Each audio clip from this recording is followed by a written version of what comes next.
All right, we're back, and I'm with Rosie Githinji, the unofficial sixth Beatle. I like the hair; it's nice. Uh, Rosie's new to the Kokomo Perspective, and after that comment, maybe she'll be looking for another job. I don't know. You might be looking for another job. I'm not going to sleep tonight. So we're going to talk a little bit about what's in the paper this week. We've got Rosie doing a lot of our State House coverage right now, so she's been looking at some of the bills that are going to affect us, not in a particularly good way most of the time. What was your favorite bill that you reported on this week, Rosie? This week, my favorite bill was the teacher union bill. That seems to be causing quite an uproar, although that's only on the teacher side since I never got a call back from the guy who wrote it. So, you know, he thinks it's good. They are not so much in agreement. Yeah. We'll see what happens. Dan Robinson, the president of the Teachers Association for Northwestern, he had some pretty interesting comments to say about the bill and about the legislators, and kind of called out our local legislators a little bit. And Mike Karakoff was nice enough to respond that he's voting against this bill. What this bill does, as I understand it, is it removes the ability of schools to deduct union wages from paychecks for the teachers. And it doesn't seem that there's any real benefit to the educational system in doing this. Not really. One of the things Dan Robinson pointed out was the fact that if you're going to start taking away being able to deduct the teacher dues, then you should also do that with firemen and police, because they're also, I guess, part of the public service. So he didn't think it was fair that they honed in on just one group of people, which happens to be the educators in the state. So they also happen to be the only really successful grassroots effort in last year's elections, and got Glenda Ritz elected to the state superintendent of public instruction post, which was really the only Democrat win of any consequence at the state level last year. And so a lot of people are calling this a political payback by robbing the teachers of their ability to organize. Yeah, retaliation was one of the words used. So right. So that's wonderful. Glad to be a teacher today, I'm sure.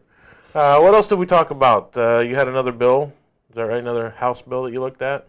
There's been a couple different House bills that I was looking at. The other House bill that I looked at was school vouchers, which are kind of contentious in and of themselves, depending on who's getting the money. Yeah, but not here, apparently, right? We don't have a whole lot of students going to private schools or using the vouchers. Not according to the people that I talked to. Right. You know, and so of course it's supposed to help out with making sure the school's getting the money's following the student, and you know, we'll see if that's actually how it ends up. But so it's a big thing in certain parts of the state where there are a lot of private schools, a lot of charter schools, I guess, or any school where you would get a voucher to offset the cost of that schooling instead of going to the public school in the jurisdiction you live in. Well, fortunately, we don't have that as a problem here, but it could happen. One of the things that caught my eye, of course I wrote it, was the fact that the property tax bills will be coming out in May, and they have the tax rates, and we found out that if you are a new annexee into the city of Kokomo, you're going to pay, and you're going to pay a lot. We looked at it with Howard County Assessor Jamie Shepard and Howard County Auditor Martha Lake and Dick Miller, who's the president of the county council. We talked with them, and they explained that if you are in the Harrison or Taylor Township areas that were annexed into the city of Kokomo, you could be experiencing as much as a doubling in your tax bills this year. That's not an easy thing to budget for, but at least they wanted to let you know that in advance. And now if you are already near the property tax cap, you won't see as big a jump, but it's safe to say that you're looking at least a 40% jump to hit that cap in most of those cases. The same was true with businesses, and of course businesses have a higher property tax bill to start with, so the increase seems a little more acute. We took a look at a business in Harrison Township that had been annexed in that was paying $6,500 a year in property taxes and will now pay more than $8,000 a year. Had it not been for those circuit breakers, because they hit the cap, but if those hadn't been in place, their bill would have been over $10,000 this year. That's a big chunk. I know I don't own property anymore, and thank goodness, because I rent. So yeah, that would not have been a fun bill to get. So I feel for you guys out there who own property. If you lived in the city already, you probably won't see much of a change in your tax bill. So that's some good news. You are already at the cap.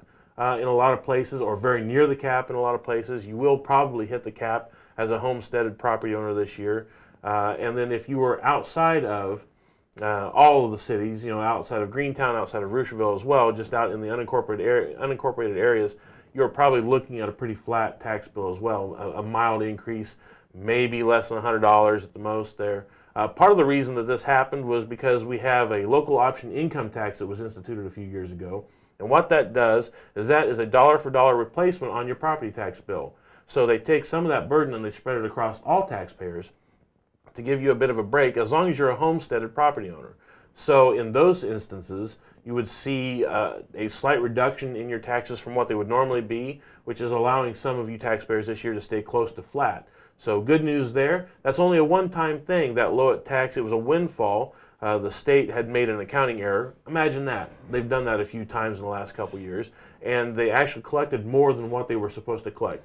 So they gave it back to the counties, but Howard County received it after they sent out last year's tax bills. So they were advised to put that money on this year's tax bill as a credit, so you get a little bit of an extra boost this year. So congratulations to that. And if you have any other questions, you can call Howard County Auditor Martha Lake or Howard County Treasurer Ann Wells. Any of the county officials over there that deal with the tax process can probably answer your questions or take a look at your property and give you an idea of what your bill is going to be like this year. We're going to take a little break, and when we come back, we'll talk a little bit more with Rosie.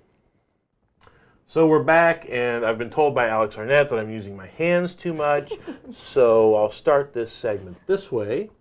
And we're going to talk about the State of the City address that took place on Monday night. I talked a little bit about it in my intro yesterday, but Rosie was actually there to witness the speech firsthand. Can you give me a little bit of idea of what the highlights were of the speech? I know one of the biggest things that the mayor is looking forward to is doing the curbside recycling program. Mm-hmm. That's going to be kind of a big deal for the city and help. And don't use your hands.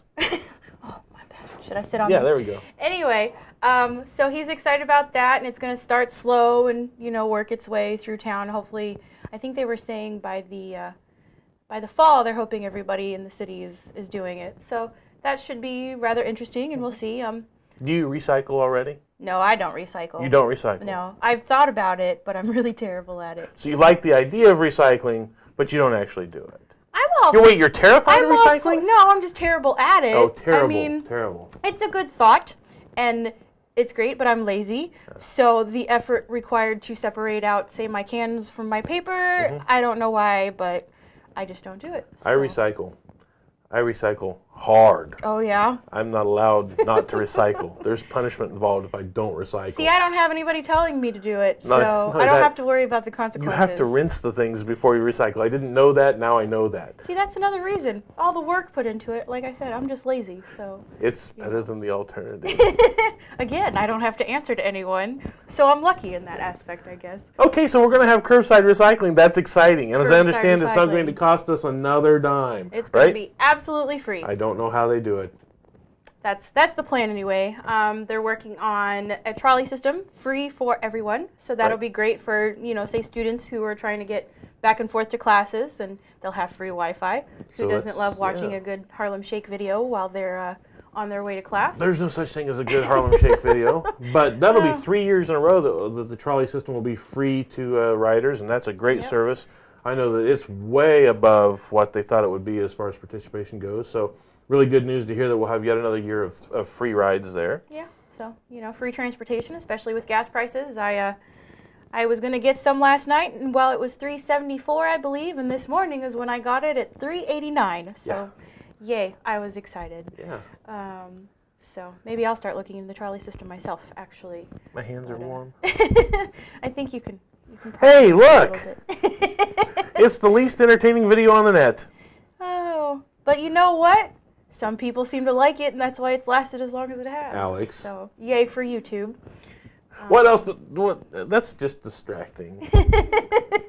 Really? Is he really reading that magazine? It's multitasking, exercise and reading all at the same time. Okay. So what else did the mayor talk about? Oh, turn this off!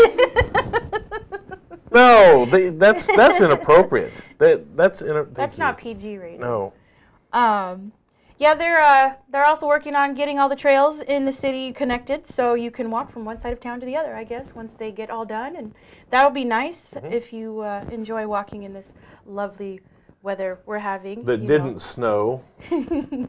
Well, I'd rather have snow than ice, so it is too bad it didn't snow. So you've not tried out the trails yet? I have not. I'll wait until I get a dog. Well, then I'll have a reason to go out and actually we did walk hire on the you in trails. January, so I guess we'll give you a pass. But I've used the Yeah. trails for many years. It's a lot of fun to walk or bicycle those. You can get pretty far south now with the Industrial Heritage Trail. I know they're going to expand those a little bit, so Yeah. I'm looking forward to this spring. And I'm once it not warms getting up a dog though. and it's not terrifyingly cold outside, so you know. Terrifying. That's a good word. Yeah. Yes, especially for me. So did the mayor have anything else to say? Well, I mean, he's just working on making Kokomo a better place, and Right. everybody seems to be in support of that. And as far as with the economic position of this city, they seem to be doing better than, say, a lot of other cities in the state and even other states. So that's pretty good because Can't feel my fingers. I think you can probably move them now. Is that okay, Alex? Alex will be okay with that. But yeah, we're a second straight year now with a debt-free bottom line for the city of Kokomo. not a whole lot of people can say that. So No. I mean, that's pretty cool. It's refreshing to move somewhere where it's not falling apart around you because of government. Right. So I think what he's going to do then is refurbish Highland Park Stadium. Is that right? They're looking at it.